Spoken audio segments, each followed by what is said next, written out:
to another episode of the Biz Buzz. Friends, as you know, I'm Sean and I'm here with my trusted partner Heather. And today we've got a guest. Her name is Michelle Oucharek-Deo, and she's an accomplished speaker, time strategist. She's a published author.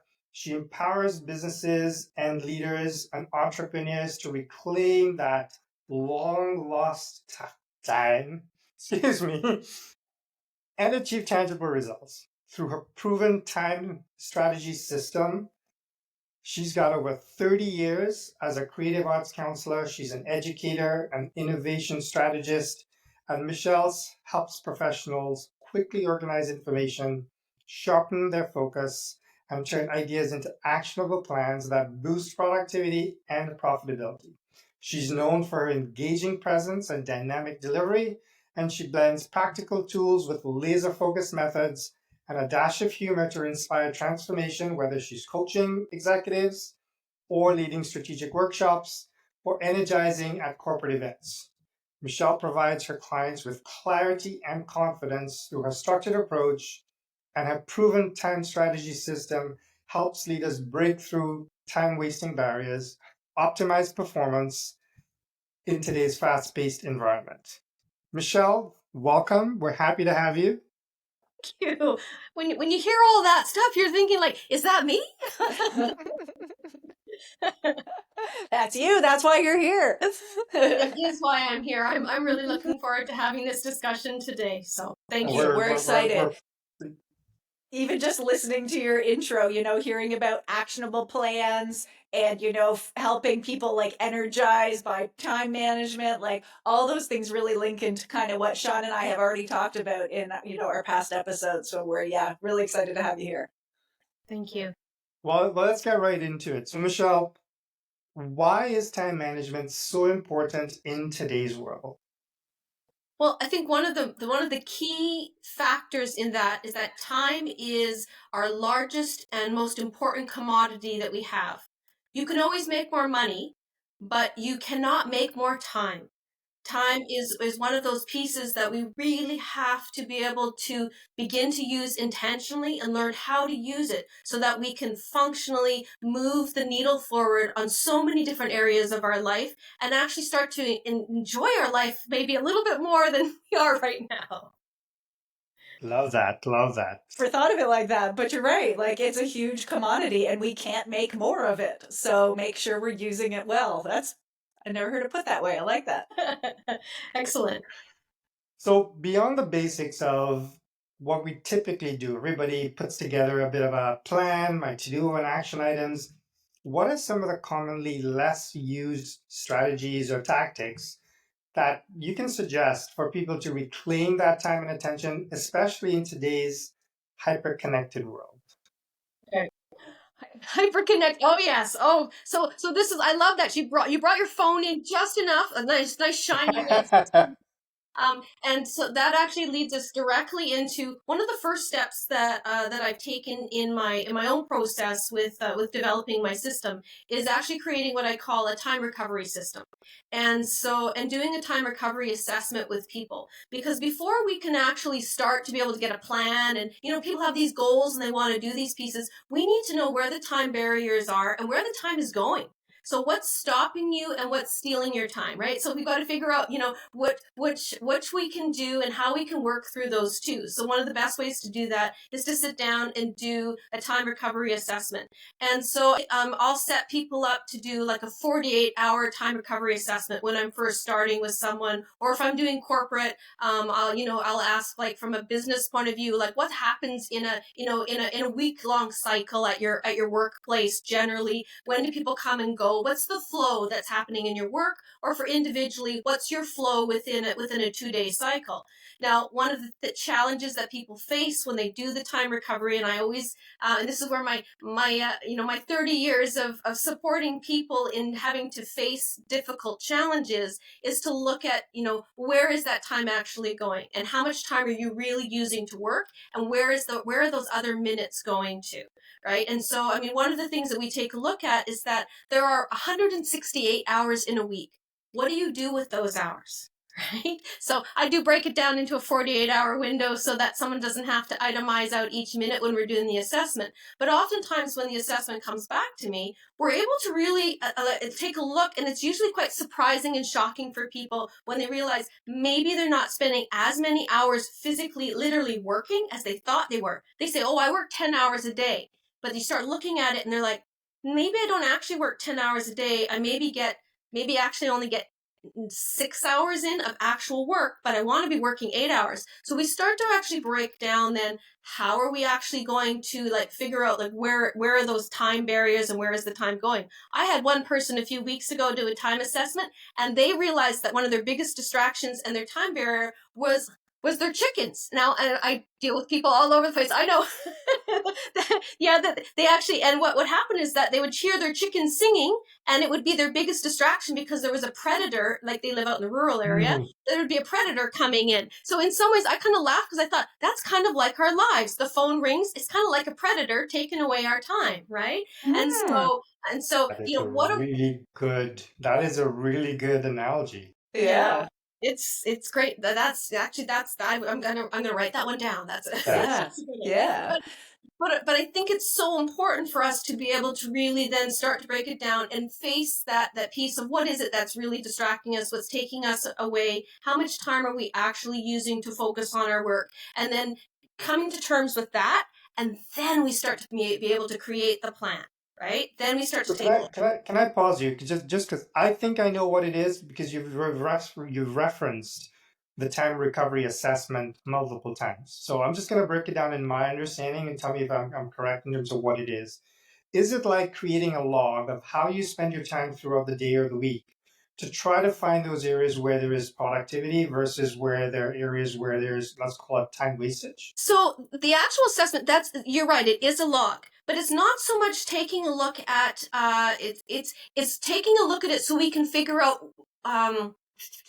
so we can actually figure out where all the time is going. And it isn't so much that it's time wasting, it's that I spent 4 hours, like I needed to spend each day after the week with after the at the end of the day with my kids, right? So it's not so much time wasting, but it's to take a look at and to see how can we maximize those other hours in our day when we aren't having to do the have to things. So that's really one of the first steps. When I start looking at an assessment sheet, I look at and I highlight and I'm like, well, what are the have tos on here? I have to do this, I have to do this. And then we start to break down, well, what are the want tos? And then what are the distractions? And Beautiful.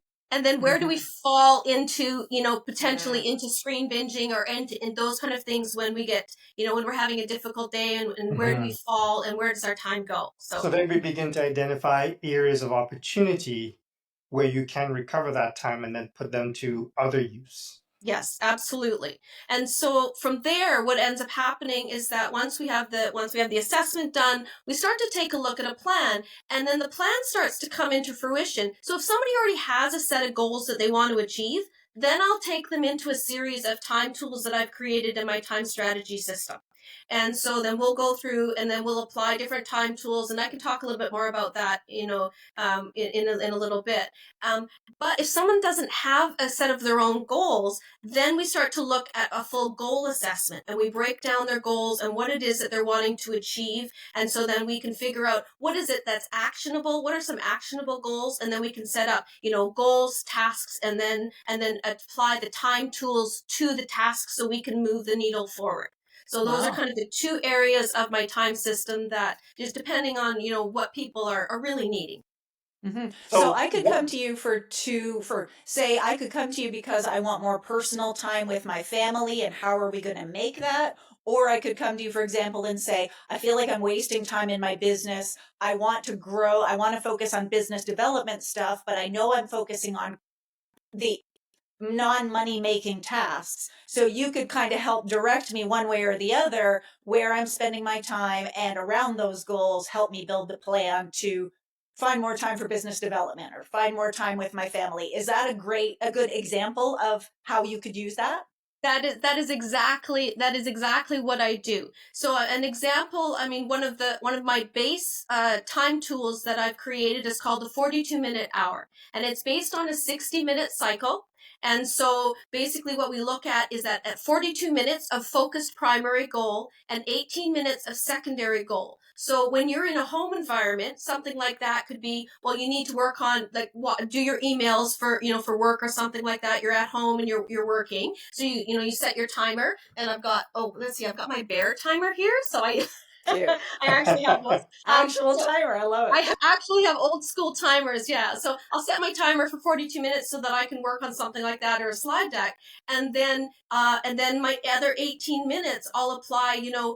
I actually, if I haven't folded my laundry or I've got to actually get some dinner ready. So if you're working from home, we have to be able to find that balance between the two. Otherwise, either one of them will get they'll fold in on each other, and then you're not doing either of them well. Right? I love that. Yeah. I think one of the things you did, and Heather brought out her phone and she then put it away, but putting away the phone for that 42 minutes, let's call it, is probably a good idea. Using a timer is another good one that we probably don't do. That's what I was just going to say. Yeah. You can put down the phone, but if that distractor comes in, the predator, as you earlier said, comes in and you fall prey to it, then you have not honored the 42 minutes that you set aside. So I'm beginning to make some connections here, and I'm beginning to see some value. So thank you. Mm-hmm. No, you're welcome. Yeah, it's very exciting. And so then what can happen beyond the 42-minute hour is that when I started working with more people, both in corporate and home, like stay-at-home mom who's also working a business, entity, what I started to be able to see is that they needed more flexibility with the time tool that I created. And I'm like, okay, I can be flexible. I'm creative.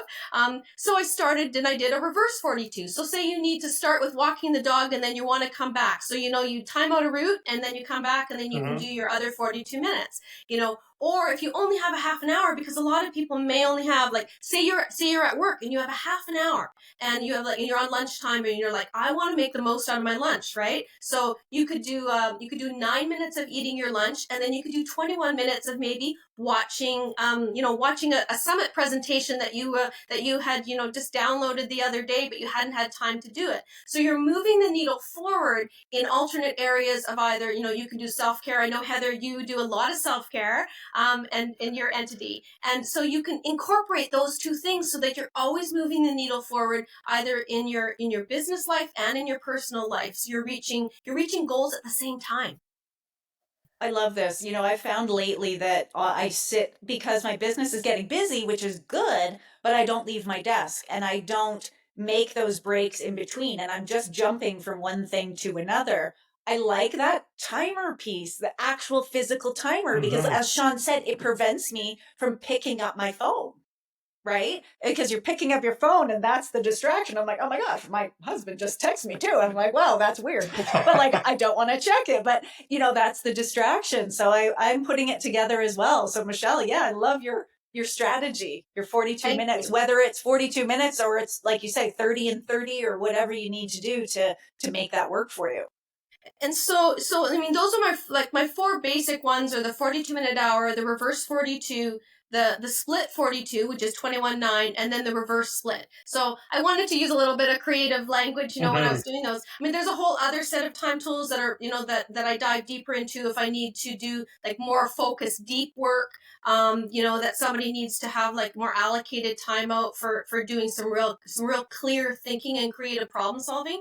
That I have other time, time tools that I can apply, that when people come to see me, that I can, really work on those. Or if there's a corporate problem solving session that we needed to set, that we would set a different set of time blocking tools aside. So that really hones in on one of the things we wanted to talk a little bit about. And Michelle, if you have any other thoughts on this, that'd be great, in terms of how do we focus on, and as Heather talked about, getting busy, simply getting stuff done, to getting stuff done that matters. So making sure that we are achieving the goals that are really of value to us and our lives.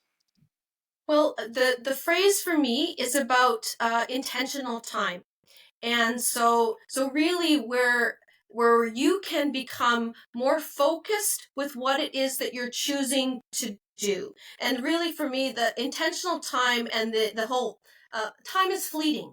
time evaporates in front of us. And I think that one of the best ways to to be able to explain to intentional time so that it lands for people is that each one of us has been through things in our lives where we've had either there's been an accident, there's been something that's happened in our life where our lives and our mortality has been put at risk, or someone we love, and that happened to me 18 months ago. My son was almost killed in a rugby accident on the pitch. Oh And man. it was one of those moments, and I'd already started all of this work. I'd started all my time tools and everything like that, and I was just kind of plodding away, working on things. But it wasn't until that moment where we almost lost him, and it was like my DNA changed inside of me, and my understanding of time shifted.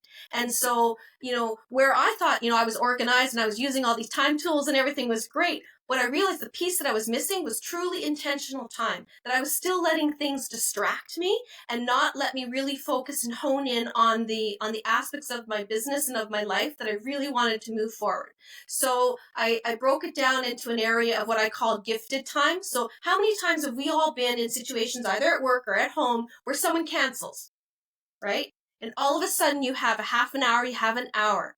So if you have your list of, of action items that you can then connect up with intention, so time with intention, then when I have those gifted moments of time, I go to my little intentional, basket, and I'm like, I know I want to use this time intentionally so that I can get something else done. And yeah, you saw the aha moment.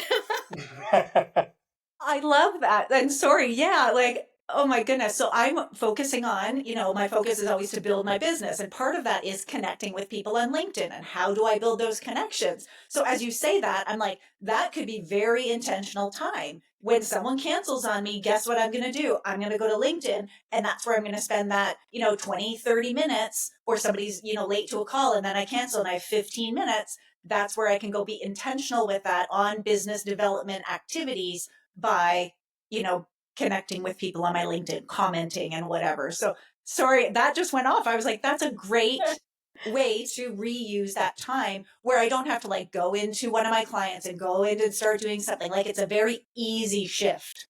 Yeah.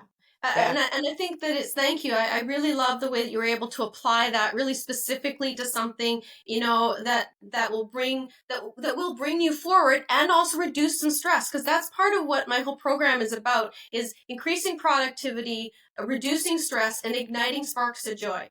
Because Mhm.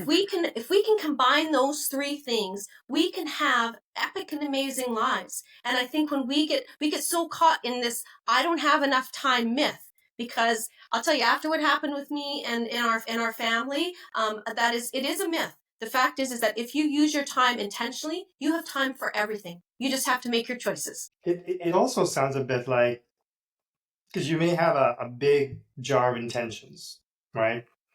So it also sounds like you've got to prioritize what those intentions are, because when stuff happens in your real life, outside of the work life, if all you're going to in your intentions jar are the work things, then you're sort of in some ways deprioritizing the other aspects of life. So it's always about finding balance, in my opinion. But I do like that, because it focuses you to even be intentional about your business life and your personal. And I just want to like step into that other side of the jar. Like, so even if you had the jars, if we're using jar as the analogy, or a little basket or something, the fact is having personal intentions in there are important too, because if there's something that really needs to get done, or that you just need to sit, because I Mhm. think that Mhm. in our business world, Mhm. we are moving so fast all the time that if you could take 9 minutes, I'll tell you, 9 minutes is a long time when you turn your phone off and you just sit. You sit on the step outside. That's one of my. I'll just go sit on my step and and take that time and be able to slow down enough for you to be able to figure out, because often when we get into a situation, if life does kind of start Mhm. cascading in on us, we really do need to take that other time, but we still need to keep working. For many of us, we can't just stop working. So if you can do a parallel primary and secondary goal time blocking, it allows you to be able to do your work and also take care of yourself, or take care of yourself and do your work. So 100%, and that, you're just making this easy for me. That leads into our next piece, which is how do you prevent burnout? Because many of us start with the best of intentions of we're going to manage time better, and we have these elaborate plans, and we get started on them, and for a week or two we're all about it, and then after a while life just goes haywire, and those best intended plans tend to take a back seat, and we're back into the rat race, just trying to hold on for dear life and hope that we can come up for air at some point. well, Sean, I couldn't have asked for a better lead in. Because I mean, one of the pieces that I truly believe is around accountability, and that accountability for our health and wellness, and accountability for us being able to take care of ourselves in a busy world. And so I look at, I help people to take a look at intrinsic and extrinsic accountability plans around what is it that we can use that helps for us to take care of ourselves. One of the things I don't believe in is this, I call them helium speakers, or helium, basically people who will pump you up with all the perfect things that are going to make your life perfect. And one of the things that I work with on people is that there is no time management system that is going to be perfect. There's no unicorn. I'm not a unicorn that's going to give people all the answers to all their time management challenges. But what I do like for people to be able to look at is that if they can break it down and take responsibility for how they're using their time, looking at the assessment, putting together a plan at that beginning stage, and then putting into place the accountability plan, whether it's intrinsic or extrinsic, or a mashing of the two. There you go, meshing of the two. That it gives us more opportunity to be able to move forward, and to be able to really start to achieve the goals that we're wanting to in a more epic and long-term way. And so I see. I mean, I used to be a big TD binger, and it was something that I did when I was in my when I was in the state of chaos, or something was difficult for me. And that's actually what preempted and actually created the thoughts around the 42-minute hour, was that I knew that I could no longer live like that. And so the 42-minute hour is actually based off of the scenario of a 60-minute television show, that most television programming is 42 minutes long, and then True. about 18 minutes of commercials. Commercials, that's right. Yeah. So that's where that was born from. And so what I realized is that, can we use that to be able to help people to find more balance in their life? And at some points in people's lives, in order to be able to deal with the burnout and stress, that we do need to make bigger decisions. Sometimes we need to make decisions where we're stopping doing something altogether. And that is, and what I would recommend is that if somebody, like for myself, I actually, on January 1st, 2024, I made a commitment to myself. I stopped watching all television program and screen programming by myself, except for educational material I needed for work. And it was the first 6 weeks, I was lost. I didn't even know what that You're looked going like. through withdrawal, is it that? Yeah, it was very interesting. And so what I do suggest, that if people are going to make big changes where they're cutting something out or bringing something in like that, having an accountability partner or a coach to be able to help and support you is a good plan. So if you're doing something like that at work, right? So if you have a corporation and you're wanting to be able to change the way people are working and fundamentally the flow of the workplace, it's really important to have somebody come in who can help support your staff and your management and ownership, really at those three levels, in order to be able to fundamentally have success on changing what it is that the overall goal, and that, so that the goals can align with the values of the company too. Right. Yeah. Like Beautiful. saying, you need to stop work at 5 p.m., but they're so overburdened with work that they feel like they have to work till 8. Well, what's going wrong, or what's inefficient here, or what are we asking them to do that's making them feel like they have to work 10-hour days, but we're telling them they shouldn't work past 5, or we're telling them not to work on weekends. There's a misalignment there. So Yeah, I think absolutely. that's a great comment. Yeah. Yeah, Okay, so absolutely. Michelle, I'm gonna no, go ahead, Heather. Nope. You go ahead, John. I was going to say, I'm going to try to see if I can do a quick recap to see if I can remember all the key touch points. So one of the things I heard us talk about was trying to reduce stress, to increase productivity, and find those sparks of joy.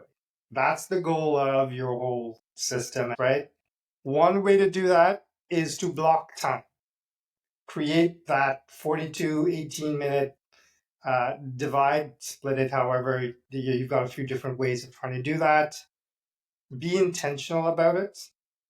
Maybe use tools like a little timer so that when you set that time, you can hold on to it and preserve that so that you don't get predators coming to steal your chickens.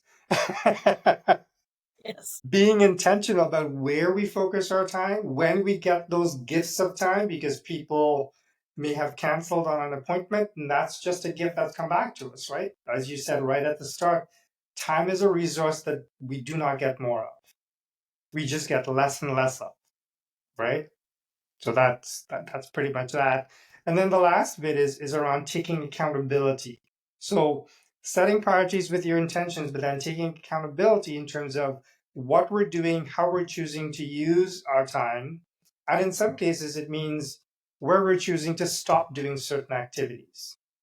Because if those activities are not helpful to us and maybe draining our energies and draining from the things that truly matter, stopping certain activities are just as important as doing certain activities. Yes. That's what I got from what we talked about. Did I get it? You are a very good listener. Listener, yes, that you put it into a nutshell. That is exactly what my 42-minute hour time strategy system is all about. So nice. Beautiful. Awesome. Michelle, Good. if people wanted to learn more about what services you offer and what you do, how can they do that? Well, there's two ways. Number one, I have on Facebook, I have a private Facebook group that people can join, which is called the 42-Minute Club, Time with Intention. So you can drop in there and then you can send me a DM and just become part of the time community there. And then the other one that will be available is that if you want to download my free time strategy handbook, it will get you started and you can do a little imagine if goal planning in there. And it starts just to introduce the 42-minute hour and for you just to trial it and see what that's like. And then so you can always then reach out to me and then if you have any questions at all ever, just feel free to contact me. And then if you'd like to, we can always set up a coaching session. Or I also am doing corporate work now, going into workplaces to do more of the kind of corporate planning piece and helping people find their time in their workplace.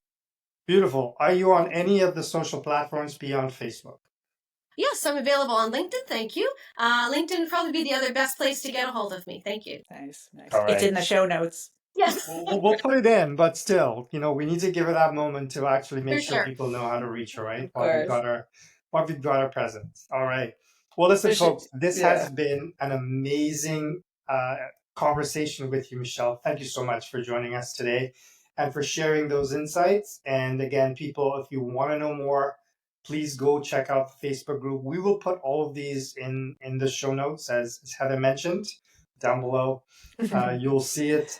And as always, it's been a pleasure to share some insights with you. Hopefully this will help you in your personal lives as well as in your business lives. And we can all grow from this experience. Remember, I'm Sean.